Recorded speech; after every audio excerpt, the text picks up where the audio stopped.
my first experience with heroin was an exhale. It starts out as a party, and then party with some consequences, and next thing you know, you're constantly putting out fires. And so, because my best thinking landed me either behind a police car, in a hospital, or in jail. I reached a place of pitiful and incomprehensible demoralization. And I raised my hand and I said, my name is Frank, I'm an alcoholic, I need help, and I don't know what to do. We don't live in a culture balanced, like, as a 15-year-old fucking starting to do heroin. You drink like a pint of fucking whiskey, you puke for a couple of days, and all of a sudden you're on heroin. Just like, no fucking balance.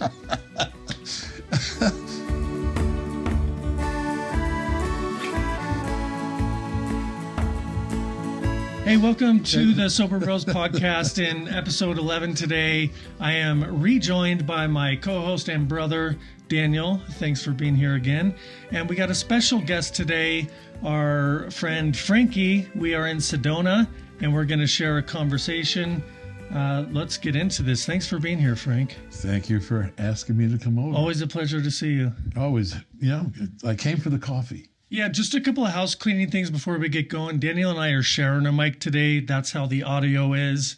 And this is a video podcast. If you're interested in watching it, it streams every Sunday morning on YouTube. And also the video version is available on Spotify. Be sure to follow us on social media. We're posting daily on the Instagrams, the TikToks, etc. So thanks again for tuning in.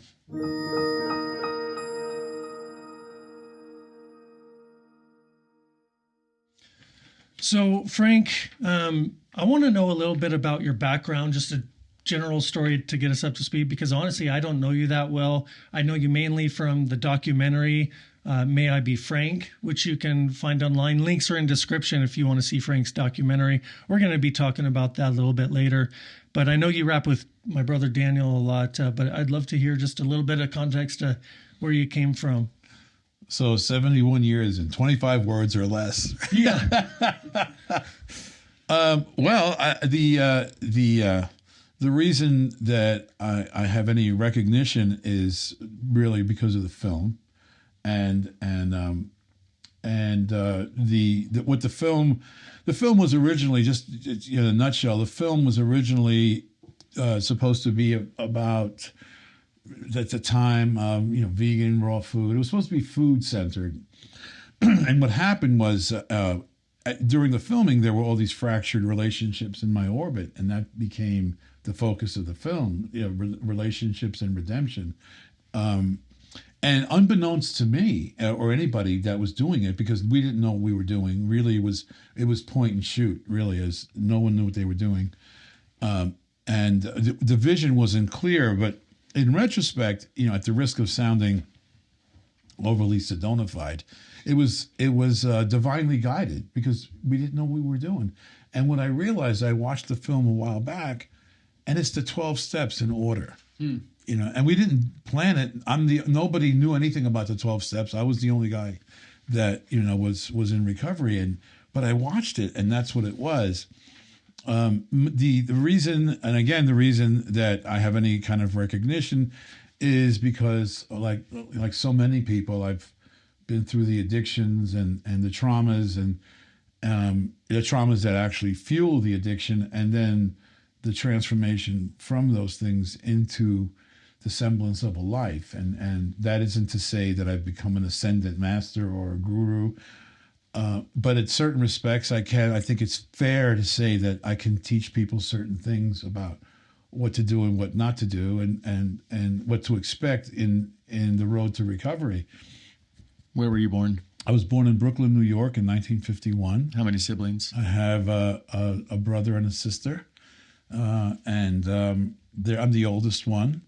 And it was a very, very working class Italian. I didn't know the whole world wasn't Italian until I went to school. It was that Italian. And what did your dad do for work? My father was originally a merchant marine.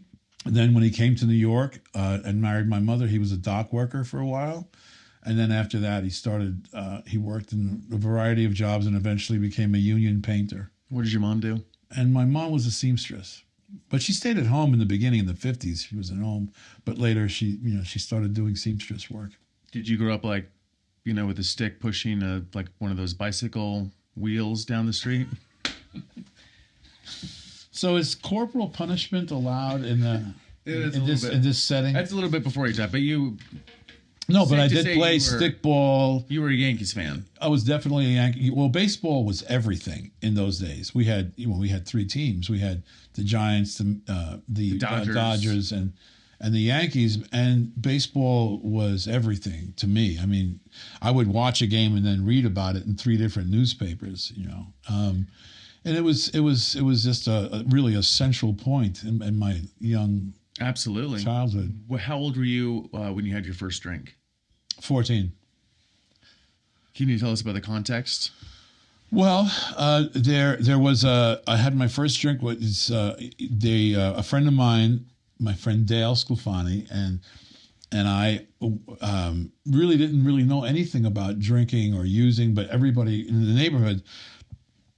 Pardon me, the neighborhood that I was living in was rife with people getting loaded. It was a ghetto at the time. Now it's a really elite part of Brooklyn, but at the time it was what neighborhood was that? Williamsburg. But originally it was Ridgewood, which was like, that was like a really Italian neighborhood. And from there moved to the projects in Williamsburg. People were getting arrested in the street all the time because there was so much heroin there. It was this, it was like really people floating on a river of heroin. It was just so much of it there. Was it like a classic scene that I've seen in movies of like people doing drugs on the street, biking around, and also playing sports, like throwing baseball on the street? And was it a lot of fun? Well, or was it dangerous for you? It was, in the beginning, people really didn't understand anything about it. People weren't aware of drugs the way they are now. I mean, this was in the 70s? No, this 60s. was starting in the 60s. Yeah. In the 60s.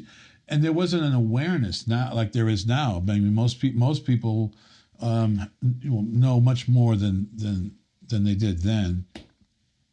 I used to be nodding on heroin, and people would say, "Look at poor guy. He works so hard. Look how tired he is." Meanwhile, I was nodding from heroin, but people didn't know. So you had your first drink at 14. Yep. And then it was just no holds barred from there? Well, no, actually in a way, what happened was I was with my friend Dale. There was a wino in front of the liquor store. I think, we gave him whatever, a few cents, because we were kids, we didn't have any money.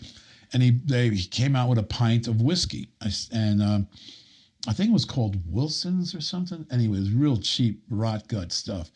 And went back to my, where I was living in the projects, and my friend Dale instructed me on how to drink it. We had a bottle of 7-Up, and he said, well, first, you drink a little 7-Up, you hold your nose, and you take a shot of whiskey, and then you chase it back with 7-Up. Well, my parents were on their way back, and so we polished it off really fast. And I got into the elevator because we lived on the 18th floor of this project. And in the elevator, I noticed something was going on. By the time I got to the ground floor and walked out of the building, I started vomiting. I mean, I had no idea that the body could contain that much fluid.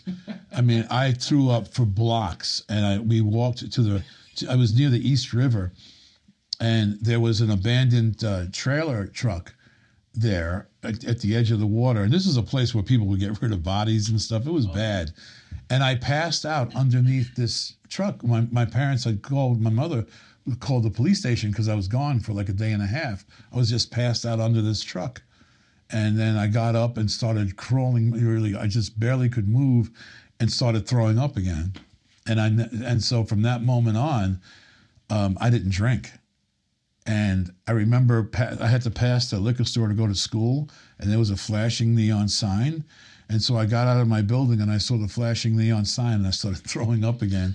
I was just like, and even when I did start drinking, I could never drink any brown alcohol. But what I did was, instead of drinking, I got into drugs like right away. So that experience, Still around the age of 14? Yeah, by 15, I was already using narcotics at 15. And so then what? Was just like the beginning of a lifetime. Well, it was, I didn't see anything wrong with it. I thought it was a secret that, as I said in the film, I thought that the experience that I had with drugs, which really, as I explain it, I don't need any words, because my first experience with heroin was an exhale. Yeah, like I feel exhale. normal. I feel held. I was watching that Gabor Mate interview with Joe Rogan, and he's talking about downtown Vancouver, British Columbia, how it's like one of the seediest, dangerous, drug-addled places in the entire planet. And he's been working with drug addicts and heroin addicts specifically, and he said the most common response is, the reason why I do heroin is because I feel normal. I feel like held. And, and also you have to consider your terms normal. Normal is like, to me, I got to a point where I had two feelings. I was either, effed up or not, and so when you do drugs for over an extended period of time, you really you've lost, at least I lost my capacity to specifically define feelings, because my world, both my emotional and spiritual world and physical world, became so condensed. It was all survival and very, very self-centered. I'm just so fascinated about how that could happen at such a young age. Call me ignorant or whatever, but you're around 15 at this time? 15, 16, okay. Yeah. And I remember in the documentary, at one point you said there was just a lack of trust in your house when you were young. So I'm wondering, like, what the first time you did heroin or whatever, you felt a relief, like you could relax. What was so wound up and tense? I mean, there was distrust, like you mentioned. You couldn't leave your keys on the counter because somebody would take them. Was it that just you were brought up in like such a? It's not just it's not just a lack of trust. The lack of trust, it really reflects a much bigger story, right? So, and I think that there's really some benefit to maturing and in getting older. Like as I said, I'm 71 years old, and certainly the way I look. You're 71 now. Yeah. The way I look at, the lens through which I'm perceiving things now is very, very different than when I was 40, and certainly when I was a kid. But to your point, it's what I've discovered, and this is the maturity thing, that how things are generational. That we tend to think that we look at it, like, say, I talk to people, and you would think that everything that's going on is a result of what happened yesterday, and really in the immediacy, when there really is, there's a background. And, my parents, being traumatized from World War II, they came from Europe after the war. We don't know anything. We're still complaining about 9/11. The Londoners got blitzed every night, and so these people that were exposed to a level of suffering we can't even imagine, bring that into their, their daily day-to-day decisions and parenting and whatever they're doing. And to think that you can compartmentalize that by just not talking about it. You hear that a lot about World War II vets. They came home and they didn't talk about it. Yeah, but you can see the result of that trauma in in what happened, in the historical. You look at it historically, what was going on with these families, and you could see the signs of it. So it's a generational thing. So I couldn't tell you at the time specifically what it was that led me to, and I agree with you. I remember, just for a moment, just if we could get off this for a moment, my son was about 15 years old, and he had some friends over, and they were roughhousing, like one kid, it's like he's trying to grow a mustache, and he had that gap, so he's using his mother's makeup pencil to fill in the gap, right? And these like 15, 16-year-old kids, right? And, they think they're, 16-year-old kids, very arrogant, and his body's exploding and everything. But I'm looking at them, and this wave of sadness came over me. I thought, at your age, I was going to Harlem to buy heroin. Yeah. How did that happen? Right. How is that? I was so grateful that my kid isn't that way, but I thought, what happened? Because sort of a momentary grieving about my own childhood. Absolutely, because it wasn't just you. There was like tons of kids like you.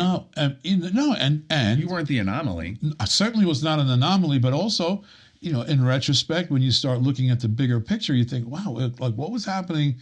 What happened to my parents that somehow this slipped through? They did not love me, but they were absorbed in their own craziness from their own trauma. And so, so when you say like at 15, like, how did that happen? There was we had no good, as my brother would say, we had no good guides. We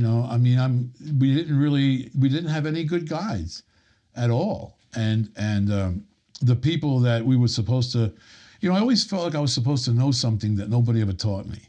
Like somehow I was supposed to possess this knowledge about something, like about women or about sex or about girls. And I knew nothing. And all I was always, was terrified. I was terrified to ask anything. What? More money too.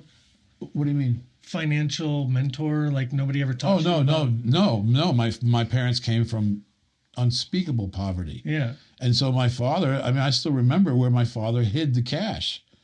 He didn't trust any, those, and they had, rightfully so, because anytime they signed something, most of them were illiterate and they got screwed. So I still remember as a kid, my parents hiding money in furniture, and the way they would do that because they didn't trust banks. And it was, so no, there was no financial guiding. Just get as much as you can, I guess was the operative way of the operative. Yeah, so the M-O. modus operandi. Yes. Yeah. So you have a brother, and was it just the brother and you? I have a brother and a sister. And a sister who died. Yeah, but they didn't like fall into vices and my brother addictions, did he? My brother did. Yeah. Me and my brother would definitely. That's right. He fell into vices too, but my sister not so much. No, yeah, it doesn't look like my sister not so much. But she had her own issues, her own demons that she had to deal with, over the years, and but she didn't go that route. And then I have a sister who passed away because she got really into the life, like really, really bad. She died from somewhere between OD and AIDS. In the tragic. It was really tragic. Yeah.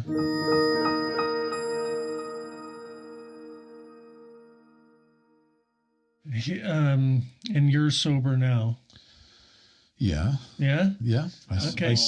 Are you sober from chicken? Do you still eat? I remember there was a funny part of the chicken in quite a while. In the documentary at the very end, like it's funny the montage. You're talking to an audience and you're like, yeah, I'm like raw, and then I eat some chicken. I feel like I'm committing. Well, most of the time, during those days, the whole vegan thing was really, really big. And, now the same people are all carnivores, I know. It's just so bizarre. I just got a thing from my son this morning, about how unhealthy spinach is. It's weird. I was raw for some months back there too. And I thought there's a lot of benefits to going raw and getting off fats and meats for a while for cleansing. Well, there's benefits to to anything. I think what I think is funny is like the evangelism, because when in those days with the film thing, it was like, it was like the evangelists, and it's just sort of the owners of and founders of Cafe Gratitude. Right. But not just, they were on the forefront of, pioneering that, like the owners of Cafe Gratitude, David Wolf, really out there evangelizing about that, like, eat raw or die. Is that the slogan from David Wolf's first? Well, it's hard not to get evangelical for a young, immature male who's experiencing benefits for one of the first times in his life. Like, my story is not very dissimilar from yours. Like, there are some overlaps. Like, I didn't get into like a health consciousness until I was 20 because nobody ever taught me about that.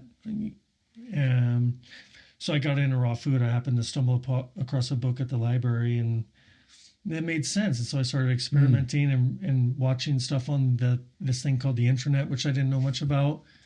And I started feeling good for the first time because I grew up on microwaved cheap food, growing up in poverty, and my body didn't know nutrients and vibrancy, and so I started to experience it. So, but I think that what's funny is that the same people that were just singing from the rooftops, are now with the same frequency talking about something else. And I just I just find the method, people get trapped in a method. We don't really live in a culture of balance. There are all these people who are just attaching to fads and exploding these fads and then immersing themselves in it, and it's the best thing ever. And then there's the fallout. It's like new information comes to light. So yeah, we don't live in a culture of balance. Like, as a 15-year-old fucking starting to do heroin, you drink like a pint of fucking whiskey, you puke for a couple of days, and all of a sudden you're on heroin. There's just like no fucking balance. Yeah, that sounds pretty terrible. Yeah, and then there's gold in there, like you Right. and I have talked about so much. There's nothing but gold in there. So to get back a little bit more on track, you spent 20 plus years, 25 years or so, alcohol abuse, drug abuse. Yeah, reckless behaviors. Terrible, immersed in a culture where... Yeah, I don't know if I could blame the culture so much. I mean, certainly, the environment has an effect, as Gabor Mate talks about. The environment certainly, but I had a hand in creating my environment as well. I mean, but I also don't. In retrospect, I really didn't know how to gain access to those resources that were there to begin with, right? I mean, there were, I did have resources, but like Freud says that, the intellect becomes a slave of the neurosis. And when I work with addicts, I just say that the intellect becomes a slave of the addiction, right? I used whatever faculties I had to sustain this addiction, whatever it took. And rather than sort of channel it elsewhere. So I liken it to being like a down power line, right? So I have all this stuff, this energy, but it's wild. It's just going all over the place, and all it's doing is creating damage and, threatening anything that's around it, as opposed to taking it and warming houses and, bringing light to the dark and all that kind of stuff, right? So in the many years that you were abusing alcohol and narcotics, how frequently did it come to your mind that, like, this is something I actually want to stop, like this is a problem? Towards the end, I'd say for a long time, Not like for the first 10, 15 years. I didn't know there was even a way out. Right. I didn't even think about it. And then when things started getting really bad, like the way they, what they say in recovery is, it starts out as a party, and then, party with some consequences, and next thing you know, you're constantly putting out fires. Right? So when it got to the point where, I knew at least 2 or 3 years before I stopped. And I'd make a joke about it. Of course I'm an alcoholic. Let me have another double, please. And I would make a joke about it, but obviously there was something that was telling me, something. I think that that's one of the things that is true about addicts in recovery, is that there's that voice that we haven't listened to, that's always been whole, that's always been healthy, that's always been okay, but it was covered with all these layers of fear and terror and trauma, and I think that developing as a human being, or what some people call sobriety, is essentially removing those veils of who we are. It's not about bringing something in as much as it is revealing what's there to begin with, and that's that's been a lifelong process for me. I've been at it. I've been at it since 1989. I think I actually was at it when I was using drugs. It's just that I could only get so far. I couldn't get. It only get so far. Right, because the intellect, like you said, is like a slave to the addiction, and the mind will come up with the entire structure to continue the addiction. And in that mind, those reasons are noble.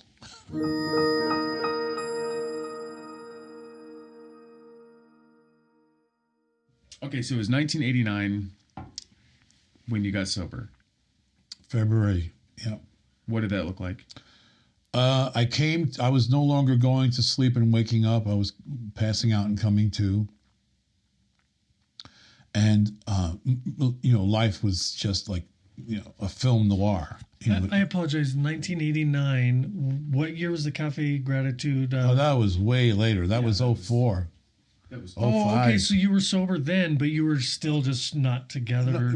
Yeah. You were on some prescription So medication. the what happened was I was during the filming I was sober for 17 years. Oh wow. Yeah, it's kind of a giveaway, but it was but after the film was a whole other thing that happened. But in 1989, that was my first exposure to the recovery process. And I had no idea about it. I've seen some movies of, whatever there were, but there really wasn't a sophistication about recovery like there is now. I was, as I said, I was no longer going to sleep and waking up. I was passing out and coming to.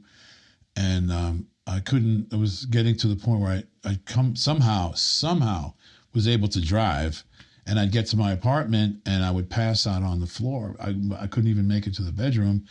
And two nights in a row, I passed out on the living room floor, and 2 mornings in a row, I'd wake up drenched, and it wasn't from perspiration. I was starting to lose control of my body, and I freaked out. And I remembered I had a friend who has since passed away, my friend Norman, who was one of those guys, and I'm sure we all have one, that, no matter how, we would, like, one night we went on a tear, really, it was like 2 days, and I got back, we got back to his loft, and I could barely make it to the couch.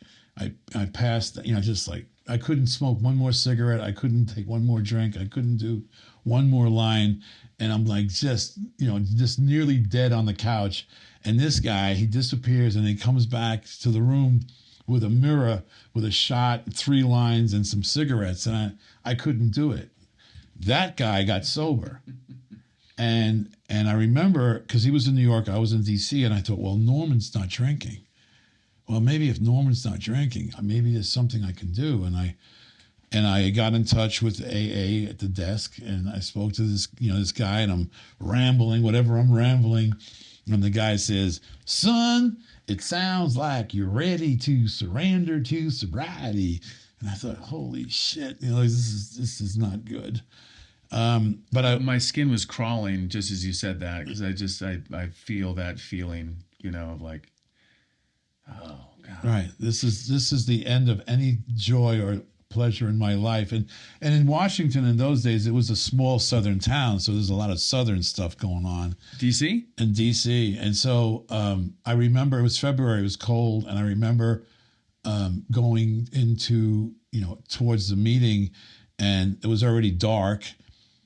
And all I knew about AA was that you have to say your name and that you're an alcoholic. And so I would be in front of a store window and practice, and I went in, and I didn't say anything during the meeting because I didn't know if you were allowed to say anything without being a member. I didn't know anything. And then at the end, the guy says, "Well, does anybody have any burning desires?" And I thought, well, that sounded safe. And I raised my hand and I said, "My name is Frank. I'm an alcoholic. I need help, and I don't know what to do." That's exactly the first words I ever uttered in the meeting. And next thing I know, the thing ends. They do the serenity prayer, and these guys just surrounded me. And, and I remember this one guy that he was about 4 inches shorter than me, and he was wearing a denim jacket. That's pretty short. He was I know. Pay no attention to the man behind the curtain. And so he had a roadmap for his, on his face. It's like really a lot of lines, but his eyes were really clear, and he looked like he was actually paying attention to what I was saying. That alone, really hit me. And so and he gave me a job, and I thought, this guy, I was like a mess. You were unemployed at the time? I was a carpenter at the time, and I wasn't employed. And I was so toxic, and we were building a deck, and I was the guy with the chop saw, and he'd call out a measurement. I was so toxic that when my sweat hit the wood, it caught fire. I was just such a disaster. And I thought that this guy must have hired me because he had some kind of karmic debt, because I was absolutely worthless. But I was, people would just show up and help me just be in this state that I was in, and little by little, I just accumulated some time, and then I realized, what happened is that I was sober a little while, and I consider this to be like the real significant flashpoint to the next part of my journey, is that I was like sort of like mystified by this thing. I was waking up and sober every day. This was mystifying me. You were living alone at the time? In DC. Were you just like constantly on the phone with your sponsor? Like, how the fuck did you make it home without hitting up a liquor store? Well, I didn't have. I was done. I wasn't in that frame, and there is a funny story. One Sunday night, which Sundays were always dreary. Sunday nights were always dreary, and I come out of a meeting, and it was an 8:30 meeting. So I come out, it was 9:30, and everything was closed, and it was February, so there's like dirty ice on the ground, and it's just, everything just looks so dreary. It was the dreariness of what was around me was a direct reflection of my internal This landscape. is still in New York City? In DC. Oh, this is in DC. So I'm walking around, and I see this place called the Yes Bookstore that was open. So I go in. There's nobody there. There's a Sikh guy at the cash register with the turban and the bindi.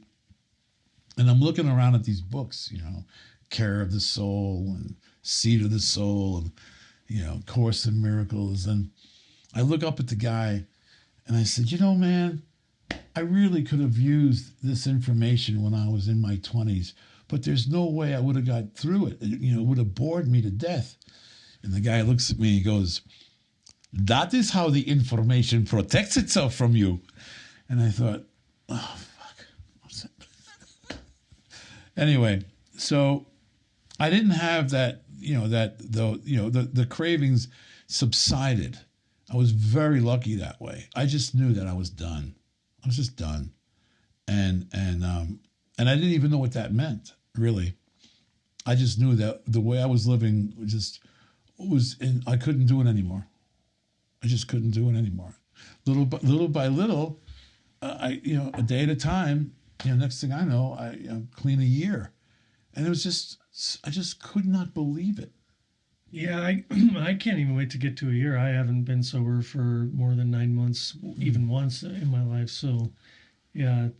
So you were just so steeped in pain, you were ready for some pleasure. Yeah, it's exactly. You're just it. This pain is literally killing me, and you just want to feel good. And you had the kids at the time, right? And so you were probably feeling deep down like, I got to work. I got to make some money. I've got to. Well, it wasn't just the working. It was just like.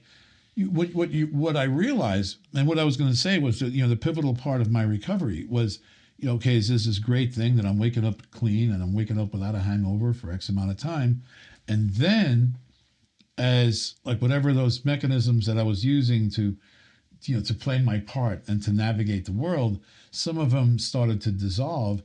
And all of a sudden what emerged was a recognition, a Panavision Technicolor recognition of how my behavior was affecting everybody around me. And up until then, I didn't give that much thought. But it was almost like an assault, that recognition. And what I realized is that in addiction, 100% of the problems are relational. And of course, I'm the common denominator. And it starts with me. And when I start looking at my part, I remember doing some work with a sponsor one time, and I was doing a fourth step, and I had all these resentments, and about the Catholics and the abuse and all that stuff and the violence. And then when I read it all off, the guy looks at me and says, "Well, what about your part? What was your part?" And I got really angry. My part, I was a kid, It was like, what do you mean my part? I'm a victim. He said, your part is that you never even tried to get out of that. You just stayed in there. That was your part. That you never even tried to resolve this within yourself. And it's a bit much to ask of someone. Yeah. but it's a bit much to ask someone to tolerate an addict. Yeah, It's a bit much. We're not easy to deal with. Yeah. We impose a great deal of sorrow and grief on people. Was that your sponsor at the time who was doing that work with you? Yeah. The fourth step, because the next step is like making amends. Well, no, the next step actually is not yet. It's coming, but there's 4 and 5 where you do your inventory and then you share that with a sponsor, or it doesn't have to be a sponsor. It could be. I knew one guy that was so paranoid. This is talk about self-centered. He flew from Italy to Seattle. I said, "Why didn't you stop in New York?" He says, "Well, maybe some people knew me." I thought, man, yeah, and it's just funny. We think a lot more of ourselves than we deserve. But yeah, because like what my brother was just saying, for somebody to kind of like call you out like that, because the fourth step, is you're just like trying to get it out, and then, right? And then for somebody to be like, "Cool, well, that's part of the step is looking at your part." Yeah, and again, I was very fortunate that this was a loving person. So I felt, so he said that, but because I knew he loved me, like I was able to stay in that space and work through that. And that's very, very important. But the next one after 5 is 6 and 7, which is basically, you shore up this, you start to shore yourself up in a sense, right? Where you recognize, you start looking at stuff and again, looking at your part, not your fault. Because if you look at your fault, you're trapped in that place where, you have this one part of you has this insight, and the other part of you is beating your back with a cat of nine tails, right? Yeah, there's a difference there for sure. One is like a shame or a guilt. Right. The other one is just taking ownership of. Right. You know what it reminds me of? Did you ever read the book by Alexander Solzhenitsyn, that cancer ward? Right. Where I did actually. Part of how he got through that, if you remember, in it is he said he just looked at all the things that were, quote, like wrong in his life or the world even, and he asked himself, like, what did he do to contribute to all this negative stuff? And so by taking that ownership, it gave him a sense of empowerment to get through the. Well, he also wrote the Gulag Archipelago, which is the other one that he did. But that one I read a quarter of. I did not finish the Gulag Archipelago. That's a really deep book that I can only try to attempt to read in the wintertime because it's just so. Well, Russian novelists are not known for their lightheartedness. When it's summertime, I want to try and enjoy life. If you're not sure if you're on the fence about suicide, pick up a Russian novel. Especially if it was written during the time of like Lenin and Stalin. Right. Or even now, it's not so great, but.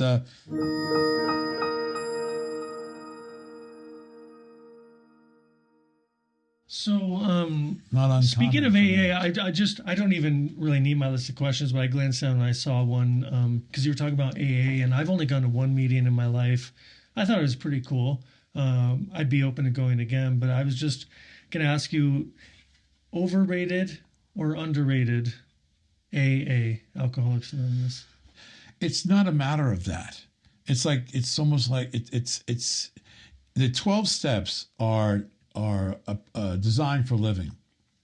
They're not religious. They're a set of universal principles, synthesis of universal principles that make sense to me. So I can only speak from my experience. And some people go into a meeting or whatever and have a negative experience. Like some people will walk into say a Catholic church and recoil. And I knew somebody who went into a Catholic church and became a devout person. My view is that it helped me navigate through the distortions of my own thinking. You know what I mean? It's a short book. It's like 180 pages or something. But it's relevant to me, and it's malleable. So when I first started reading it, it was about how do I not drink today?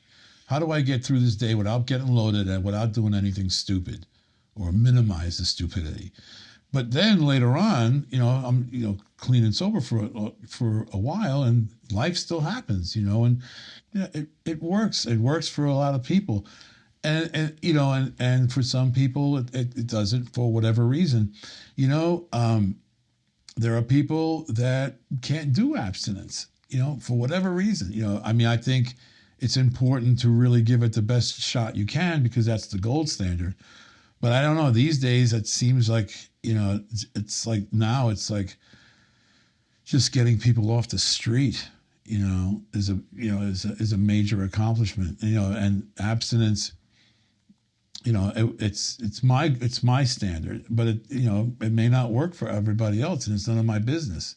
So you're not the kind of person that's like, as far as alcohol is concerned, you're like, I'm not going to have like a drink once a year, or you don't open up that door for you. Why would I? Like let's just say hypothetically, right? It's hypothetically, I haven't had a drink in a very long time, and maybe why not? And I think, well, how is that going to improve my life in any way? And is it worth the risk? Because all the literature that I've read says that once you nudge that dragon, you don't really know what's going to happen. Yeah, we know about that. And some people can, go ahead. I'm not willing to take the chance. I'm really not. Yeah, we're at that point right now too. I'm not willing to take the chance, man. I mean, is it in any way, shape, or form going to benefit me? Right. I was almost dead, and I was painfully alone. And as they say, I was once at my cousin's house in San Diego. So it's like 8 Italians, which means there was like 12 conversations going on. And my cousin Michelangelo said, and I just like, my cousin Michelangelo said, Frankie, I'm very proud of you. How did you stop drinking? And I said, well, Michael, I reached a place of pitiful and incomprehensible demoralization. The whole table stopped talking because they had never heard those 3 words put in one sentence. You think about that. Pitiful, incomprehensible demoralization. How much, where do you go from there? And, that you either die, or you try to do something about it, whatever that may be. And I had no idea of what I was doing in the beginning. I was just blindly following these directions from people that seemingly were as bad or worse than I was. And now, seem to be okay, which is highly underrated as far as I'm concerned.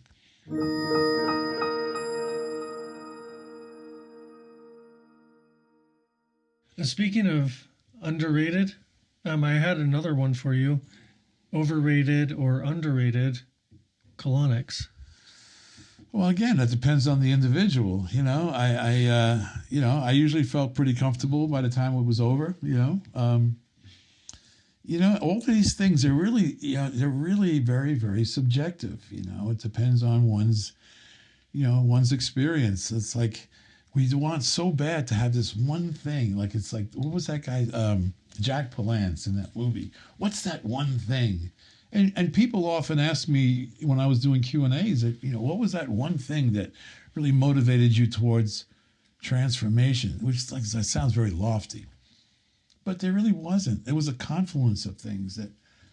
Yeah, absolutely. Because I was at a point when I was 22 years old where I was literally killing myself. I was drinking so much that I was wetting the bed every night. At 20. At 22 Right. years old, and it wasn't just like pissing myself. It was drinking so much that your kidneys just like try to flush out the Right. alcohol. And I would go from my bed to the couch to the floor. I had that cycle so that by night 3, my bed was dry. Right. I had dried it out, cleaned it up and everything, but I was going and this happened for weeks, literally pissing myself every fucking night. And it didn't stop me until my roommate at the time, Jessica, still a super close friend of mine whose father died of alcoholism. And one day she came to me and she was in tears and she's like, I can't watch you do this. I watched my dad do this. So you either stop drinking or you have to move out. And I was like, am I going to move out? Because I wasn't about to stop. Right.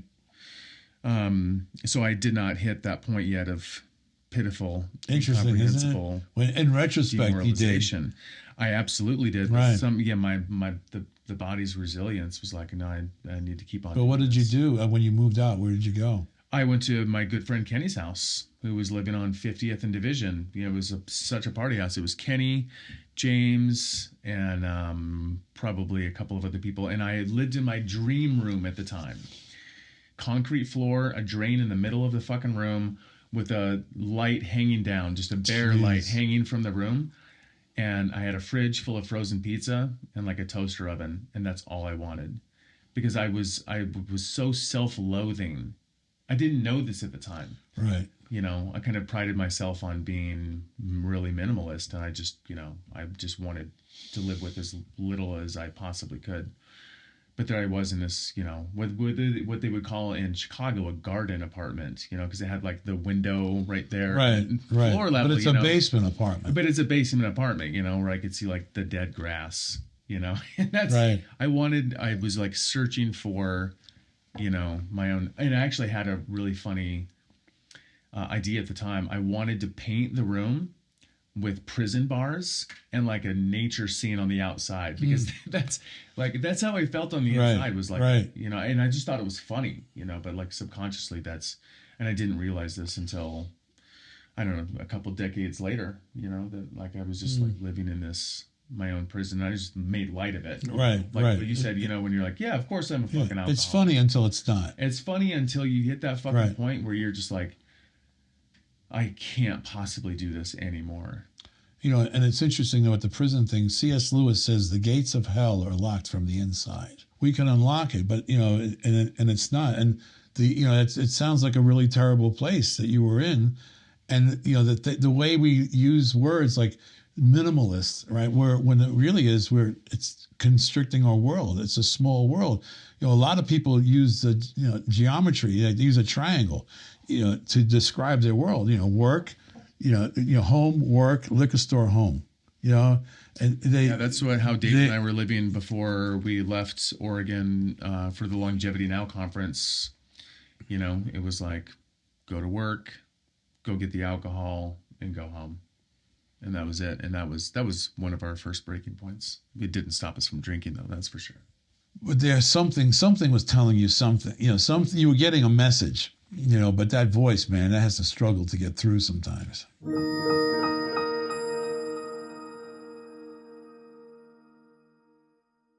Yeah. Speaking of voices, one of you know what? Okay. One of the things that really helped, I mean, getting sober doesn't happen overnight. It sort of happens in waves. Like, you know, 2 years before you did, you knew. So there's things that helped us to get sober back in the day. One of them was reading books about positivity and consciousness and like the law of attraction and positive affirmations that we say to ourselves and writing them down and saying them into a mirror. We did that for a while, and I think it really helped us. I'm asking you this because in the documentary, you found it very difficult to say positive affirmations, to like love yourself. It was really hard for you then. Is that something you ever do now? I don't do that now. You know, like at the time, I did a lot of that stuff. It was sort of like, you know, when I was when I was, you know, trying to lose all the weight, and I thought that was the problem. You know, when I was involved with the film, I was 300 pounds or thereabouts. The thing about affirmations and all those things, they help. You know, they certainly. I consider them to be like an adjunct, right? It's not the same, you know, this is where one alcoholic talking to another alcoholic where you start to see the value, because you start to communicate in shorthand. You know, like the bullshit meter is right there. You recognize right away. And the other person also knows that you know. So there's a tendency it opens up a portal for some honesty. An affirmation won't do that. So, like, to me, the secret, like, if you're not an alcoholic, or, you know, if you're not an addict and you're not trying to get sober, I think, they're great. But if you're an addict trying to get sober, I don't think the secret's going to help you. I don't think that standing in front of a mirror saying something, saying some affirmation isn't going to help you. What helped me was admitting to somebody that, just coming clean, like, I'm an alcoholic, and and my life is unmanageable. and I don't know what to do. And what in retrospect, what I think I did was I borrowed somebody else's consciousness, because my best thinking landed me either behind a police car, in a hospital, or in jail. And that was my best thinking, got me to those places. When I was sitting in the back of a police car, that was my best thinking. Right. One might say, well, you could think better than that. Well, no, not really. Not at that moment. That was my best thinking, and I had to change my thinking. And I can't think my way out of that.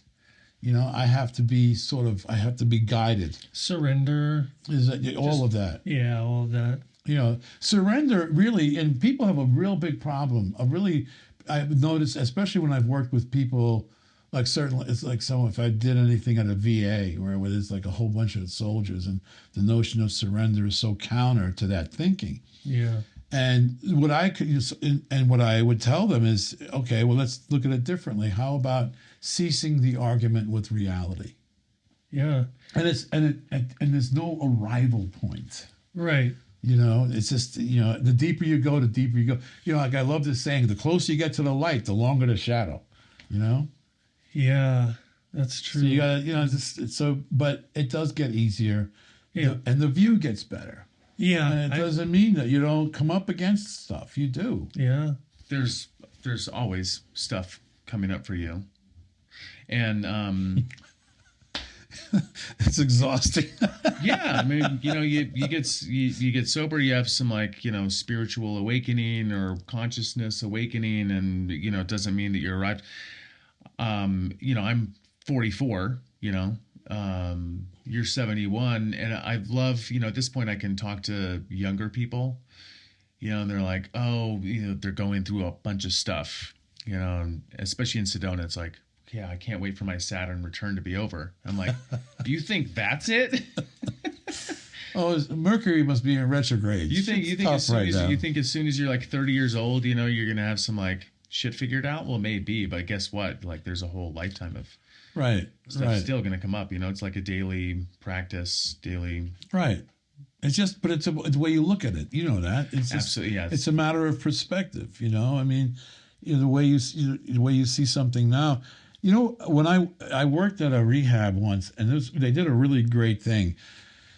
So in the morning, there's a morning meeting, and everybody checks in, right? There's like, say, 40 people, and they just give a brief overview of where they're at that moment. But they give them, they printed out a list of emotions, right? Happy, sad, glad, resent, but and there was like a bunch of them, like 20 of them.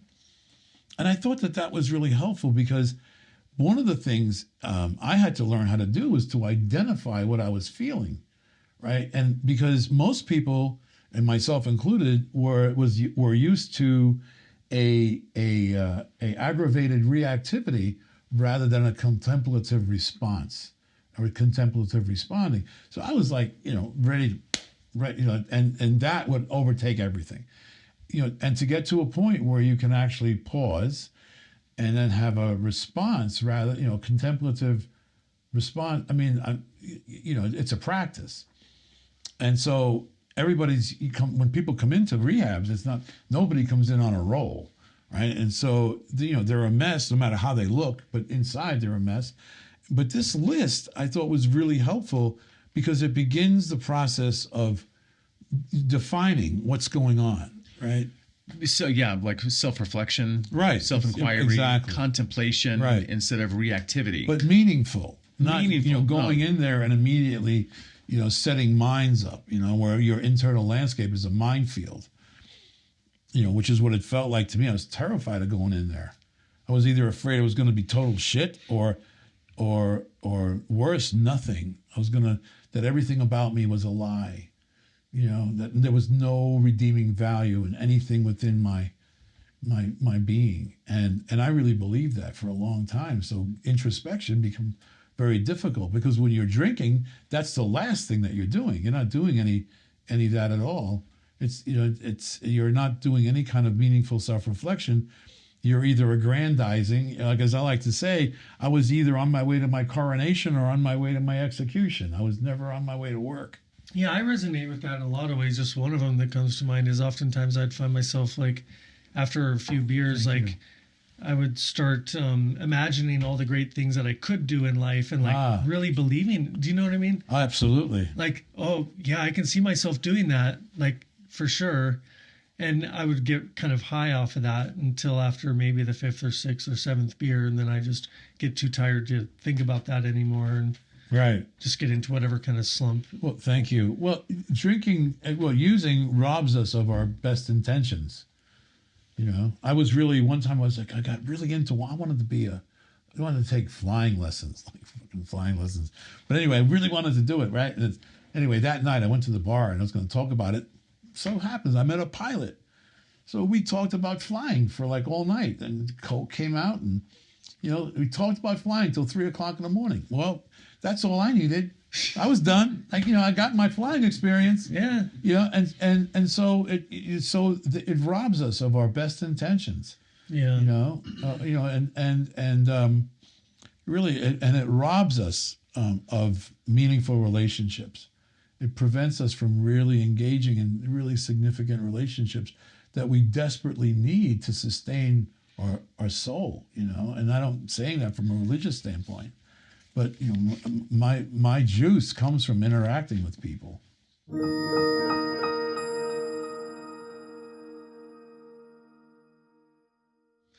Yeah, relationship ruins relationships, you said. And I would say with anyone, others or ourselves, right? Mm-hmm. Right. And it starts with you. And I'm curious where you're at now. Yeah, I agree. I'm curious where you're at now because in the documentary you said when you first went there to Cafe Gratitude, the question of the day at that time was, what's one thing you want to do before you die? Right. And you answered, I want to fall in love one more time. And there was an interesting take on that answer as the film progressed. But have you fallen in love again? Yeah, I have. And also, I have. And the difference between now and then, when I said that, because when I said that, it was, I was looking for relief. Yeah. I was looking for, I was seeing, still that 50s thing, the happily ever after. I'll meet her and I'll be okay. Once again, seeking an external solution to an internal dissonance, right? So that's where I was. I was looking for this external thing. I was looking for fulfillment through an outside source.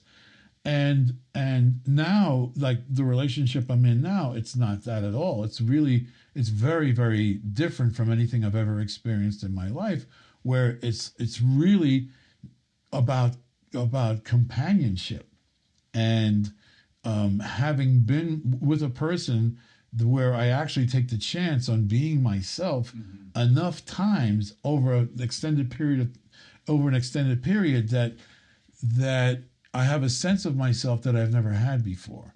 And it was through the intimate relationship. And I love what Marianne Williamson says, that the function of the intimate relationship is to help each other midwife our perfections, which I thought was one of the most beautiful things I ever read. And because of that, within that framework of love, that sometimes very unloving things emerge because that's where they can, right? And that's where the work is.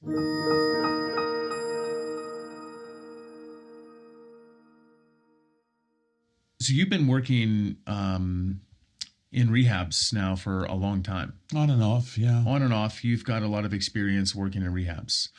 How is that, do you think, served you and served your sobriety, served your own spirituality, served your own growth?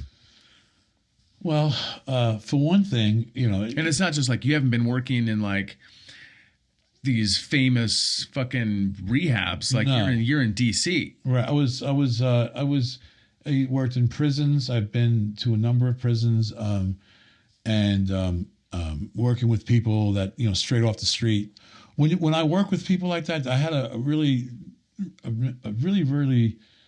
for me, it was just a beautiful experience where when I was living in LA and I was trying to move the ball forward, and I had a screenplay and just trying to reach for that success, I was really out of integrity, and I couldn't understand why I was depressed all the time. But I would go to parties with people who, that people would throw parties and, be invited, but the person that I had no respect for the person that, was hosting the party and kinds of things like that. Going to places just for the purpose of, really mercenary, really transactional thing, rather than because I like these people. It was an agenda, I didn't look like it. I knew how to navigate, at least I thought I did, but I, basically was full of shit. And then I was in this place where I was working with people that were really, as I said, off the street. And that part, the agenda, there was no agenda. There was no agenda to be had. So it was like this gift. I was working with people that couldn't reciprocate on the 3D level. But when I have an exchange with them, I just kept feeling my heart opening all the time. Because there was no, and it was like so liberating. There was no game. I could just, it was just about, just sharing my experience, as best I could with people that seemed really receptive to it. Some not, some hostile. It didn't matter. It was the whole range. It was everything from hostile to incredibly receptive and everything in between. And it was a really beautiful experience. And through that, I recognized how full of shit I was. So that was my learning in that experience. So, it's always a two-way street when you're interacting with people that are suffering and you're going there with an open heart. It's always a two-way street. Very often I feel like I received way more than I brought to the table, just by virtue of a heart opening.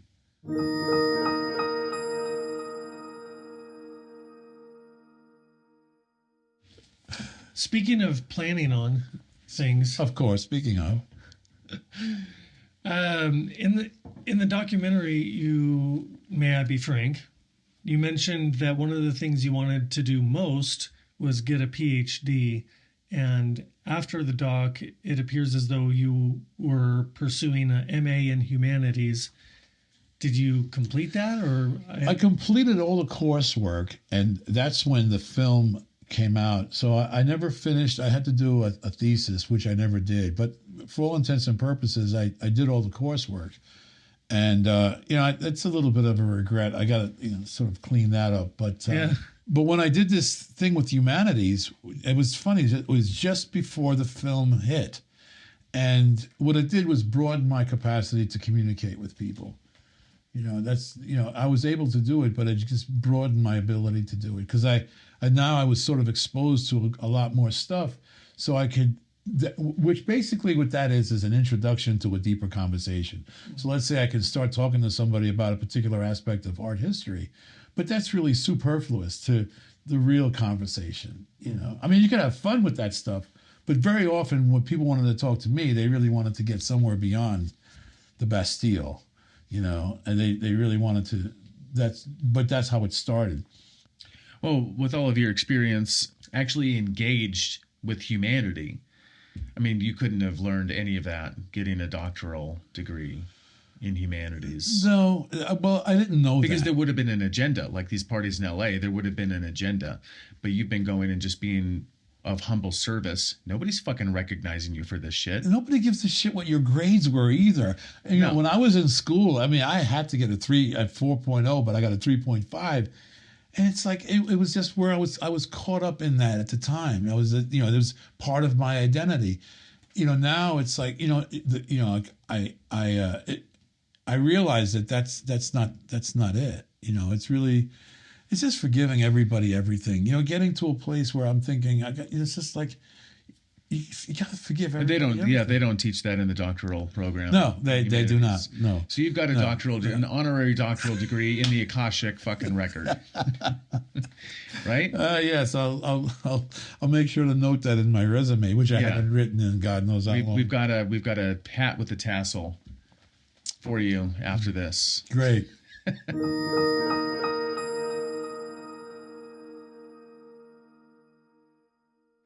So a few more questions here. Besides your doctoral degree that you don't have, what Remind me of where I failed. What are maybe like a couple things that keep you up at night? Well, different things at different times. Sometimes I make the terrible mistake of leafing through YouTube and then just hearing stuff that just is designed to upset you. It just gets me crazy how inhumane we are. People talk about spirituality and however they want to phrase it, and I've come to the conclusion that in order for me to make good decisions, I got to weigh three things. One, is it wise? Is it intelligent? Is it humane? And I look at the world and some of the decisions that people make for the golden calf or some kind of self-serving thing, and the inhumanity that results from that, the cruelty that results from that, and then justifying it with co-opting Jesus or whatever. Or Allah, or pick your guy.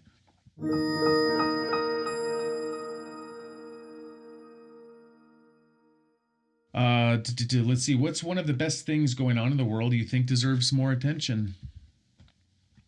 I think that there are a great deal of genuine and generous humanitarian efforts that are going around, but they're not sexy.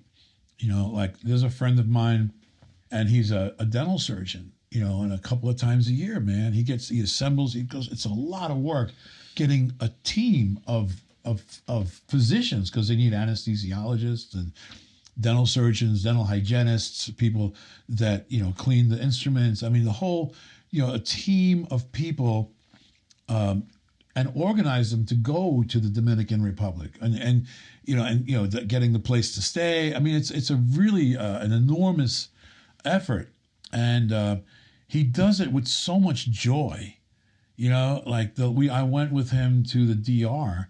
And he saw 450 people in like 5 days.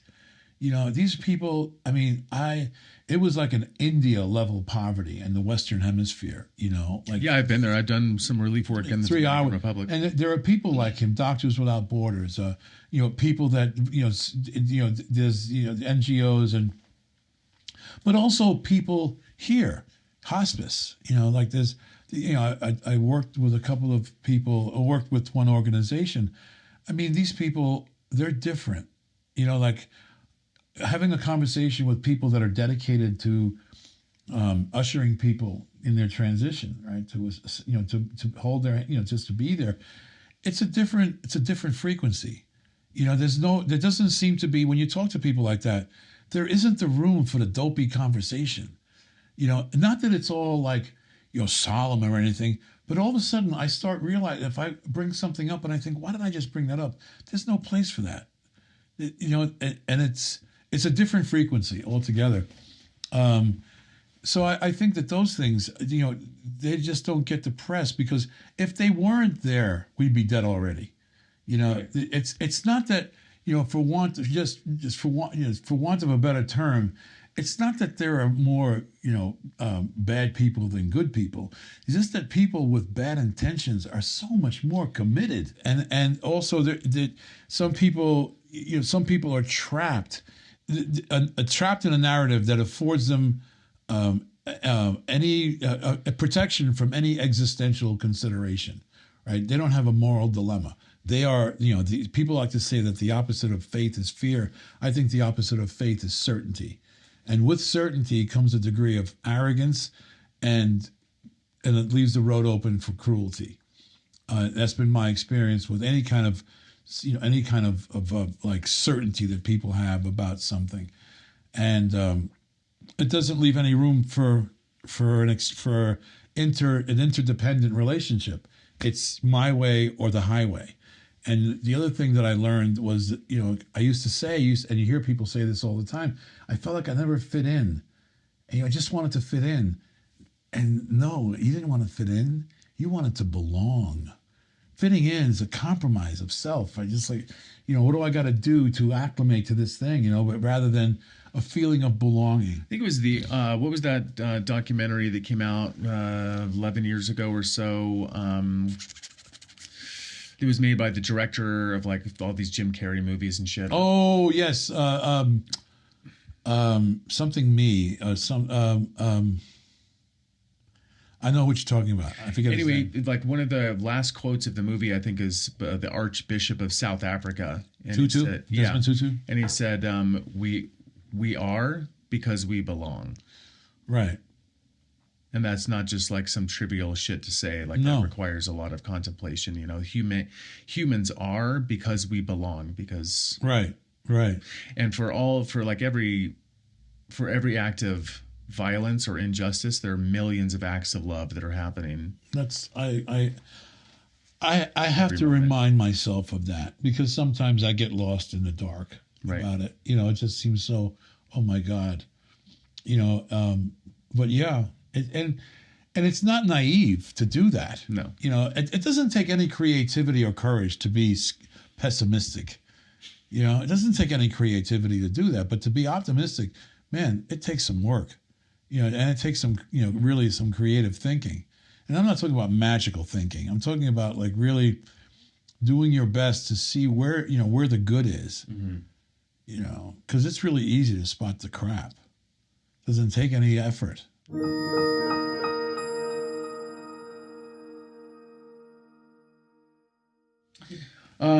Yeah. If you have any, I think we've already had a lot of advice for young men, but if there's any like parting words as far as advice for young people, or like a book that you would recommend, one or a couple of books, that would be really pivotal. Well, where to begin? Well, be gentle with yourself. Do something nice for somebody today and don't get caught. Don't look for a reward. Do something for the sake of just, exposing the kindness within yourself and softening your heart. There's a term I like. It's reticular activation. And what it means is, the easiest description of it is, let's say you're going to go buy a car and you don't know what you want. And all of a sudden you decide, well, I want an Audi A4. The next thing you know, you see them everywhere. They were always there, but you didn't notice them. And the same is true, I think, in life and then within the spirit, right? If I stay in that dark place and I'll just see everything, I'll see everything that's wrong with your character and everything that's wrong with their. But if I practice, that, okay, like, well, that seems like an interesting fellow. Or, you go to Safeway and you look at the cashier, not as a cashier, but as a soul masquerading as a cashier. And what is it that you can do in this brief interval to connect with that soul? Let that soul know that you see it.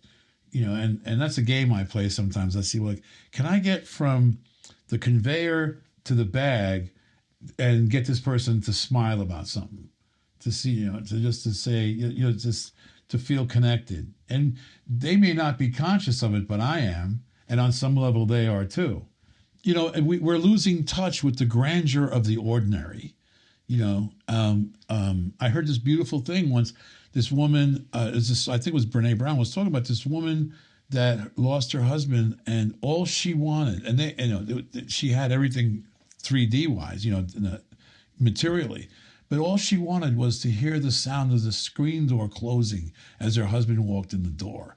Like, you can't get more ordinary than that. She said, I'd give anything to hear, And so there's so many ordinary ways to connect with each other, throughout the day. And it's not easy. I mean, it's sometimes, sometimes it's just not easy. And that's why that's what really reflects the value to me of community. And everybody in Sedona, everywhere is talking about community, creating community. Well, first learn how to be in relationship. Like, you can have a community, but you got to know how to be in a relationship. How do you navigate relationships? So there's so many ways to connect.